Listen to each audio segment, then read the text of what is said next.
Seguinte, na última aula a gente finalizou o tópico programação modular, agora vamos falar sobre funções compiladas, em que essa aula aqui vai ser um pouco breve, é só para tratar essa questão mesmo, que de repente pode ser interessante e é legal da gente ter como ferramenta na hora de programar no matemática também. Porque o que acontece? O matemática, se vocês forem lembrar das primeiras aulas, que eu comentei isso de forma mais enfática, ele é uma linguagem simbólica. Ou seja, é uma linguagem interpretada que vai avaliar instruções aplicando regras a símbolos que correspondem a padrões. Então, nisso, o matemática ele vai acabar perdendo a velocidade para compilar determinados códigos quando comparado com outras linguagens de mais baixo nível. Que baixo nível aqui não é demérito, não, é só como as linguagens são chamadas mesmo, né? Em que a gente tem, por exemplo, linguagens mais rápidas, a depender da aplicação, como o Fortran ou C, né? Em que o matemática ele ganha muito na praticidade de programar e dentre outras coisas, né, dessas outras linguagens, mas o ponto que eu quero chamar a atenção aqui também, e que nunca é demais a gente ressaltar, é que cada linguagem vai ser mais específica para um determinado tipo de tarefa que você quer realizar. Então, de repente, para uma determinada tarefa vai ser mais interessante Fortran ou C, ou então vai ser mais interessante matemática ou Python, enfim, depende do que você quer fazer, certo? E aí daí você escolhe a sua ferramenta. Dito isso, como eu falei, se você quiser uma linguagem de programação que seja extremamente veloz para executar determinados cálculos, matemática pode não ser a melhor escolha. Só que essa perda de velocidade que você tem com matemática se compensa de uma forma absurda na hora de construir os códigos, na rapidez com que você constrói, na forma de programar. Então, tem essas inúmeras vantagens do matemática. E mas apesar dele ter esse ponto negativo com relação a essas outras linguagens, que é a velocidade, né, no caso, para executar determinadas funções, a gente consegue reverter um pouco disso com determinadas funções no próprio matemática, em que existe um mecanismo no matemática para recuperar parte da economia de linguagens compiladas, economia em relação ao tempo que a linguagem leva para te devolver um resultado, né? Então, a gente usando a função compile do matemática, a gente pode produzir código de máquina que opera com números em vez de símbolos, se livrando assim da parte interpretativa do matemática. Então, fazendo isso, a gente tem que os códigos eles são executados mais rápidos, dependendo do código, né? Vale ressaltar.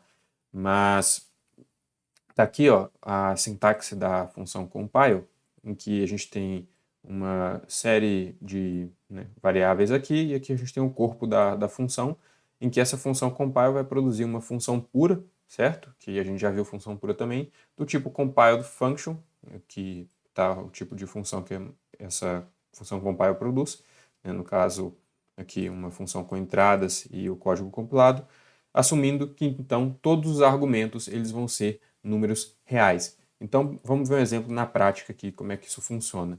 A gente tem aqui a função f, escrita como compile, em que aqui a gente está passando a variável, que é x, e a função é simplesmente x ao quadrado vezes exponencial de menos x quadrado. Então, dando enter aqui e avaliando essa célula, o matemática ele retorna para a gente esse trem aqui, né? Essa função compilada, né? Essa compile function, conforme mostrado aqui, né? Que a gente pode até expandir aqui, né, para ver mais detalhes, mas enfim, a gente tem essa função aqui agora. Então, reparem o seguinte, para testar essa função e a rapidez dela, o que a gente vai fazer? A gente vai pegar essa função, aplicar, né, a variável x, né, e fazer o x percorrer um intervalo de valores, né, em que a gente vai gerar uma tabela a partir disso. Ou seja, né, o que a gente quer? A gente quer que a matemática construa uma tabela para os valores de f de x variando de 0 a 10 ao passo, né, de 0,0001. Então a gente quer que o x percorra 0 a 10 nesse passo aqui, certo? E aí, esse timing aqui, que eu coloquei anteriormente, né? Ou seja, coloquei o timing, aliás, isso tudo aqui dentro do timing, né? Porque, repara, isso aqui é um pedaço de código isolado, né? Aí eu estou colocando isso dentro da função timing para justamente a função timing passar o tempo que levou para o matemático fazer essa conta. E aí eu estou colocando ponto e vírgula aqui justamente para suprimir o output, porque não vai ser interessante para o que a gente quer analisar aqui.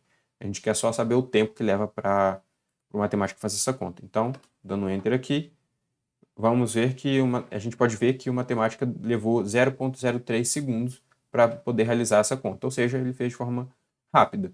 Agora vamos definir a mesma função, né, só que agora escrito em termos de g, em que ela é dada na linguagem do matemática, né, como a gente faria para definir uma função qualquer no matemática. Aqui, por exemplo, a gente passa x² exponencial de menos x², ou seja, menos uma função aqui, só que a diferença é que essa aqui está definida, né, na forma usual de função de matemática, essa aqui está em termos de compile.